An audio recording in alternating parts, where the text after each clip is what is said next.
Hi, people. Ravenberg here again, as always, and as usual. I'm briefly going to discuss and lay emphasis on one state of mind and it's shaping reality to a certain extent. In the past, I've already gone several times, well, not officially, but I've gone through it several times in differently related subject videos or articles, etc., that magic automatically shapes your reality up to a certain degree or extent.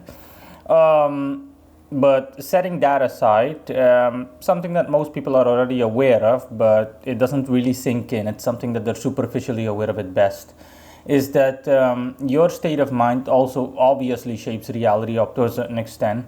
Reality, the way you experience it, is reliant upon two factors. One is facts themselves, your environment or the world as a whole that you cannot control, obviously, and factors that lie outside your control or that you have minimal control over. So it doesn't matter, your environment, the country you live in, the region you live in, you name it. That can't be disputed, honestly. So whether you live in the best country on earth or the worst country on earth or the best neighborhood or the worst neighborhood on earth, that's factual, as in that's not the way you just experience it. It's not your opinion, it's fact. It's not reliant upon you or even upon a group of people. Facts are facts. Point number two stands for your state of mind, and that is where you as a person do come into play. And what I mean by that is that obviously your state of mind shapes reality, your reality up to a certain extent. If you're in a genuinely negative state of mind, then it doesn't matter whether you live in the best country on earth, or it doesn't matter how fertile or how high vibrational and how enjoyable your environment is. You are not going to be able to experience it in a pleasant way, despite the fact that that is the case factually, referring back to point number one. A simple example, you're super depressed, as in your house burned down, a loved one or several loved ones of yours died, one of them killed themselves, you name it. So, pretty much everything that could go wrong for you has gone wrong, at least up to a minimal.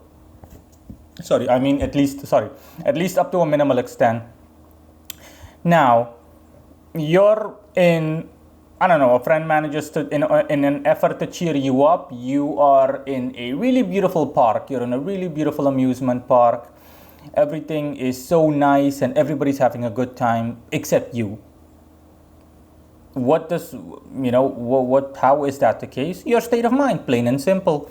Okay, you're in a really negative state of mind. It is not really deep, as in it doesn't benefit you, it doesn't lie or it isn't anchored deeply in your psyche. It's not really deeply embedded in you, is what I'm trying to say.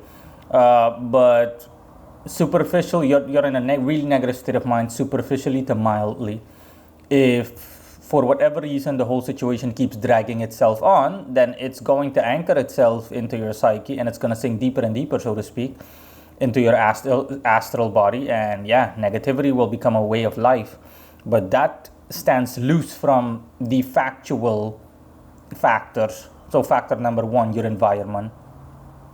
This has to do with your state of mind. In the example that I gave, you think you're going to be able to enjoy the amusement park? No, everybody will be able to enjoy it except you, because you can see the beauty all around you, let alone enjoy it because of your negative state of mind.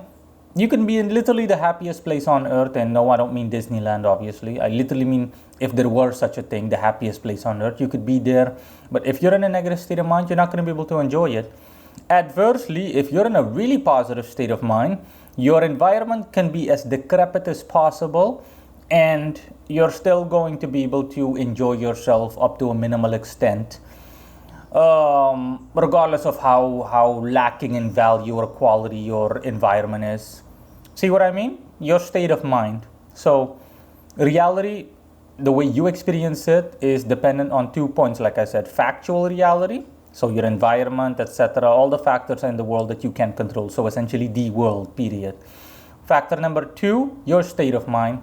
So, the lesson to draw from this is that you need to be wary of your state of mind. Obviously, you can't change your state of mind like switching a light switch on or off. But my point is that you need to be very aware of your state of mind.